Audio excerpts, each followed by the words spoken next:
Well, let's start handing out Buckeye Leaves. Sub in, Chris. All right.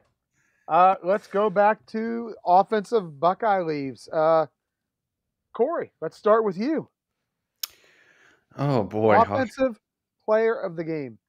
you know what? I'm gonna go ahead and since you let me go first, I'm gonna steal it from everybody. Carnell Tate, giving it to him. Just amazing effort in his hometown year after his mom passes.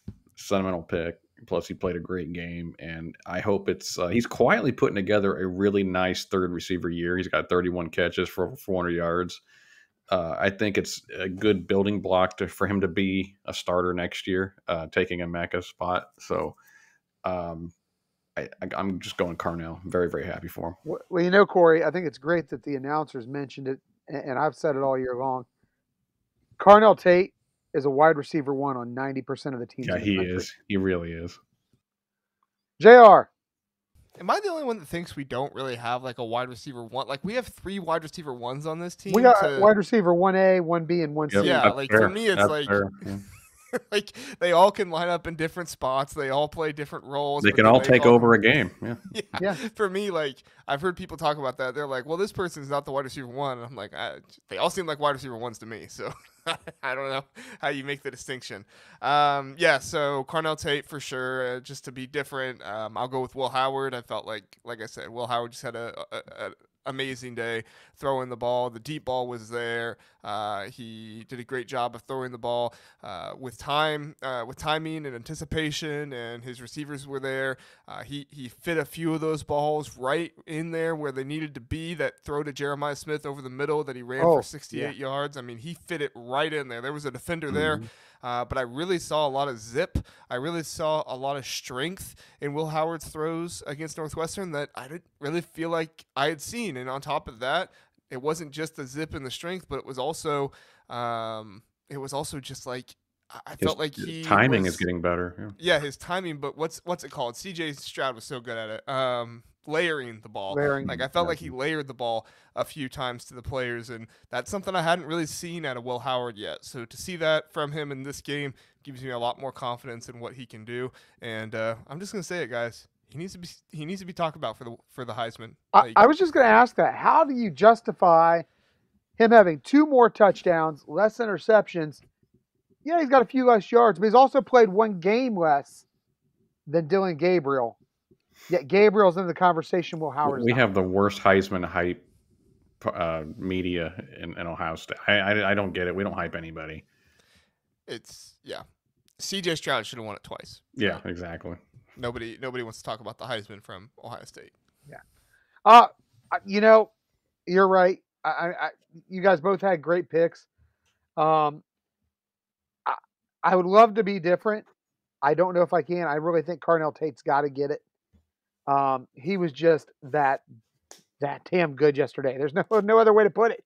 He was that good. Everything he did was on. So I'm going to go ahead and go with Carnell Tate as well for the offensive player of the game. Eric, you want to take this back? Hold on 1 second. Let's also give honorable mention. Trevion Henderson had a really good Absolutely. game. Yeah, he did. The last 3 weeks, he has been running so angry. Yeah. He's averaging 7.4 yards per carry this season.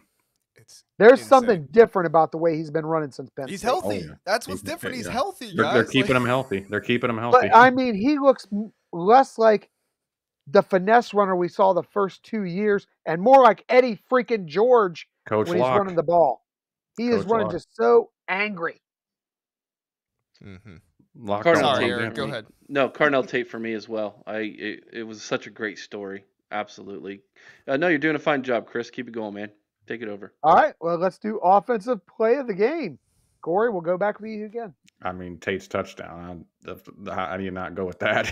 It's like, good grief. I mean, although it was funny because during the game you're watching it, I'm like, did he score? I don't know what happened because everybody's camera angles were so great at Wrigley Field. Let me tell you.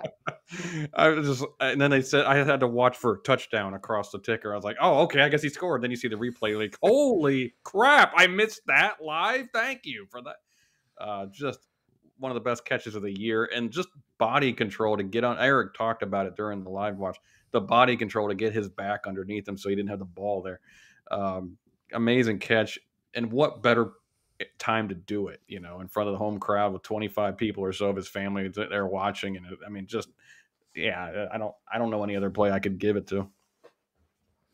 All right, JR. Yeah, yeah. I generally try to be different just to highlight somebody else if I can, but there's nothing else I can give it to in that one. It has to be Carnell Tate's diving touchdown grab. There just is nothing else. Eric? Yeah. Yeah, That I was- agree. I agree as well. That's a 4 for. Is that the first time we've ever gone 4 for 4? I think so. Well, It all may four be, of us, but yeah. that play was just that good. That extension he made on there.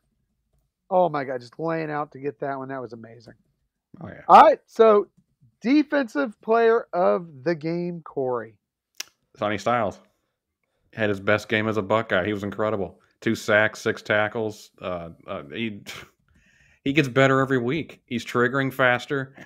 Laurinaitis might take a bow at the end of the year. What he's done. He's learning the position. Exactly. He's growing into it. Yeah. Exactly. And I'm so happy for him because quietly, I put the stats out on Twitter today. Our linebackers are quietly having a solid year. Yes. They're getting better and better. They're the 2 leading tacklers on the team. Sonny is the leading tackler on the team. You know what? I don't know what his tackle for loss numbers are just yet, but I mean, he came in with about 3 or 4. So he added to that, obviously. Just, Sonny, he had a great game. JR. I kind of want to go with Jack Sawyer because he had 7 tackles, and it's just not very often you see a defensive end have 7 tackles. But the missed sacks, I can't get over those. I feel like I can't give you player of the game if you had those missed sacks. So I'm gonna go with Sonny Styles as well. If I had to do another one, I'd probably go Caleb Downs. So Eric, if you want to put that one down just to be different, Caleb Downs as well. That tackle in the open field on that tight end. I mean, that was just everything about that was textbook perfect. He went in there, wrapped him up, went for his legs, drove him down to the ground. I mean, everything about it was just textbook. And, I mean, at this point, I want Caleb Downs to start doing tackling clinics for the team. Yeah. Like, forget the coaches. Just leave Caleb Downs out there on the field with him for 20, 30 minutes a day. Yeah, I think Sonny is I think you're right. I think he's really great. But can I go a different direction here? Of course. How about another linebacker who really had a great game yesterday, and that's Arvell Reese. Yeah, he did. 7 tackles, 2 of them solos, got half a sack.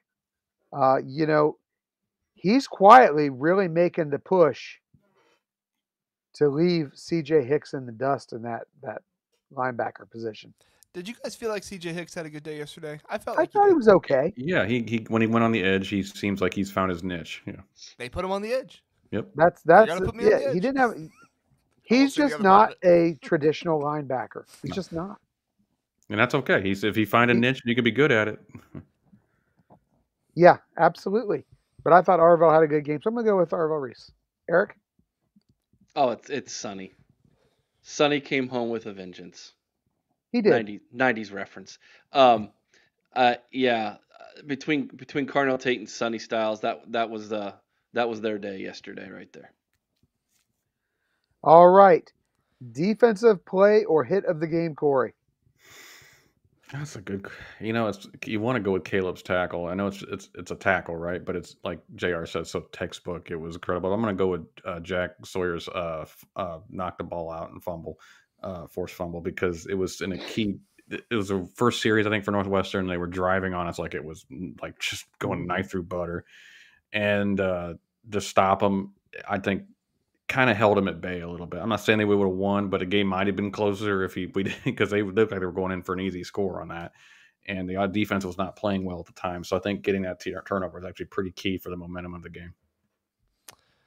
Gerald? I will go with. Yeah, there's a lot to choose from. I'm going to go with Jack Sawyer's forced fumble, just because that was one of the only bright spots in the first quarter. I was pulling my hair out the entire time, and I was like, oh, there's something good. And I felt a little bit better. It gave me a little bit of hope. And then the first quarter still was bad after that. But that was the lone bright spot in the quarter from hell. I'll tell you, for me, guys, it has to be what I think was the play that really shifted the momentum of the game. Call it defense, call it special teams, call it what you want. That punt block. For me, I think that changed the momentum of the game. Eric? Was that Caden Curry? Caden Curry / Adolph. Okay. Adolph's the one who actually got his hands on it. Curry, I think, created more of the mess. $1.99 super chat. Northwestern pooch this the second week straight. Had an impact. OH. Special teams had an impact. Okay. Special teams. Yeah,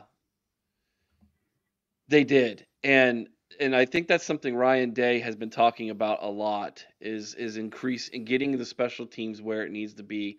And it seems to be a focus of this team. And I like it. Need to do it in Listen, a big game now. I appreciate Caden Curry and his ability to get back there and block punts. But are we not a little bit concerned that the only guy that seems to be able to get back there and block punts is a defensive end? Like, shouldn't we have a wide receiver? Shouldn't we have a cornerback? Like, shouldn't we have somebody that is fast You know enough to what? get back there and block these punts? Like, all credit in the world to Caden Curry. I'm not trying to take anything away from him, but, like, why can't Bryce West do it? Why can't Aaron Scott do it? You know, like. Wait 2 weeks.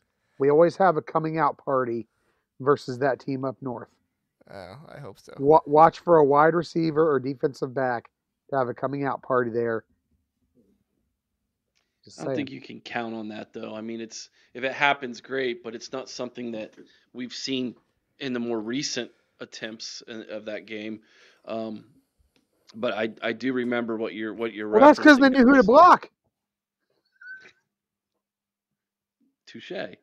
But I do understand what you're referencing, Chris, and that you had my sixth grade dance shirt coming out, having its coming out party in Chris Olave. So yeah, maybe Ennis. Yeah, there you go. Ryan Day's Beers bringing up a name.